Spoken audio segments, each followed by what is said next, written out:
On February 24, 2022, Russia invaded the neighboring country of Ukraine. The unprovoked aggression sparked the bloodiest conflict and largest humanitarian crisis in Europe since World War II. Sadly, it's not the first time the superpower has waged war in the former Soviet Republic. Russia has been committing acts of genocide in Ukraine for a long time.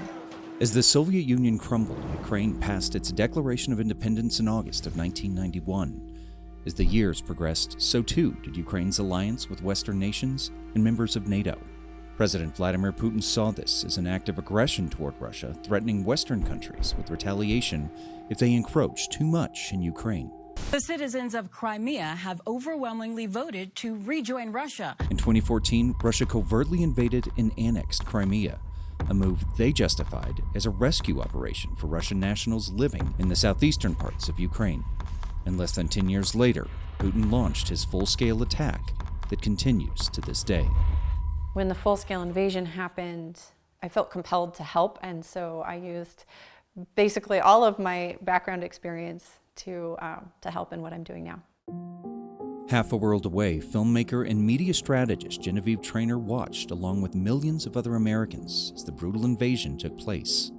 As images were fed back to American news outlets of bombed-out buildings and military campaigns, she couldn't help but think of the innocent, anonymous voices of Ukrainians living within the war zone. We see the bombed-out buildings in the news, but we don't hear the people's stories. We are here at a medical facility. Trainor, who received her undergrad in communications and journalism from the University of New Mexico, felt she might be able to give a voice to those living through the conflict. So in the fall of 2022, she sold her car, stepped away from her career in film and public relations, and planned her first trip to Eastern Europe.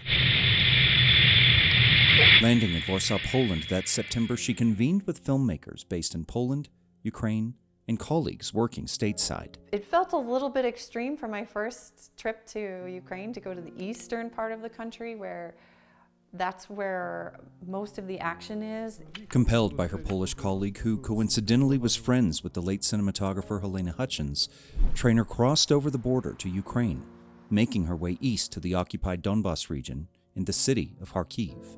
And so we spent time in there, in that region, and in Kharkiv. And the way that people, they don't take their days for granted. They wake up, not everybody, of course, but generally speaking, they wake up appreciative of waking up for another day. As you head further east into the country, the roads deteriorate, destroyed by Russian tanks and bombings. Mixed within the metropolis, which Trainor says is a mecca for higher learning in the country, are bombed-out buildings and reflections of a time when the country wasn't at war. It's within these confines that thousands of Ukrainians make their best effort to live a normal life, and at the same time voluntarily take up arms against their invaders. It's a civilian war. I believe most of the military members right now fighting were civilians before the full-scale invasion. The people helping on the ground are everyday Ukrainians. Since December of 2022, Trainor has taken 6 trips to the country, with the 7th planned for the summer. There, she meets, she listens, and she relays the daily struggles, triumphs, and tragedies of the nation's population. Among them are people like Yevgeny, a Ukrainian-born basketball enthusiast who is working to provide free camps for kids displaced by the war. Then there's Fuminori Toshiko, a 76-year-old transplant to the country from Japan, arriving just weeks before Russia attacked. He's helped with humanitarian efforts, distributing food, developing a mobile children's library, and establishing a cafe where, according to Trainor, he feeds thousands for free every day.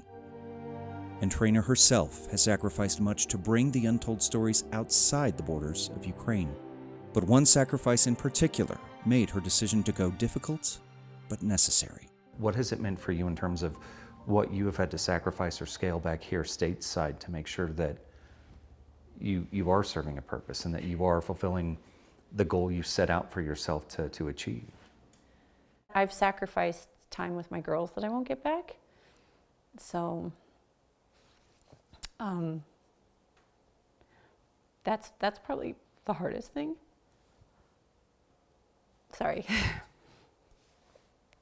I think that time my girls that I won't get back has been hard, but I hope that my work there shows them that they can pivot their lives if they feel compelled to do something in their life that they're not currently doing, that they don't have to stay in something that, you know, doesn't make them happy, or, you know, that they can also chase what they want in their life. The domino effect on global stability cannot be understated, and while more than 5,000 miles separates the U.S. from Ukraine, Trainor stresses that no one is immune from the conflict. The war is at our doorstep. The war is in the U.S.